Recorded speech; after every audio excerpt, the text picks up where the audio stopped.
Henry Kissinger, the famous American Secretary of State, said that effectiveness at the conference table depends on overstating one's demands. There are several reasons why it's important for you to start with high aspirations when you engage in negotiations. In the first instance, research has confirmed that high aspirations will consistently outperform low aspirations. See, it could be said that if you want to hit the moon, you should be aiming for the stars. You'll be surprised by the effectiveness of something so simple. Many of my clients are delighted when they realize that they can gain more from their negotiations by simply asking for more. Secondly, having high aspirations will allow you to anchor the negotiation around your aspirations.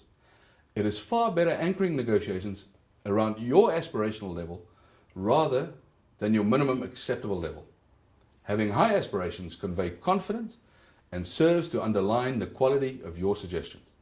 Thirdly, and perhaps most importantly, having high aspirations will allow you the room to be flexible in your negotiations. See, research tells us that most people equate their success at the negotiation table with their ability to gain concessions from their counterparts. The reality is that your counterpart will have no incentive to be flexible or to make concessions to you if you are not willing and able to make concessions to them. Therefore, if you do not allow yourself some room to move, then you risk coming across to your counterpart as someone who is inflexible and unwilling to make concessions. Please note that I'm not suggesting that you open your negotiations with extreme and unrealistic demands.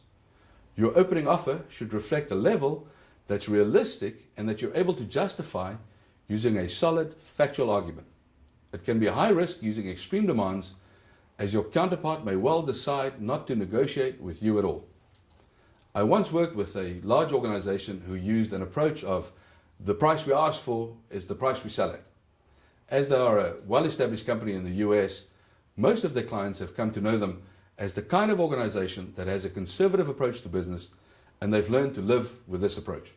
However, when using this approach in Eastern Europe, the company realized that they were being perceived as being inflexible by their counterparts because they would never budge on their prices.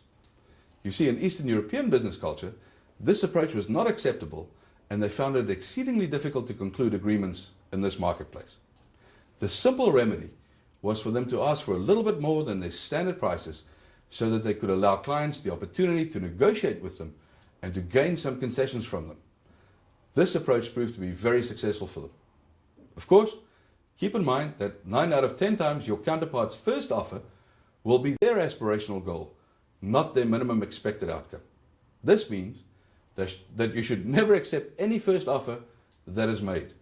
You should always negotiate.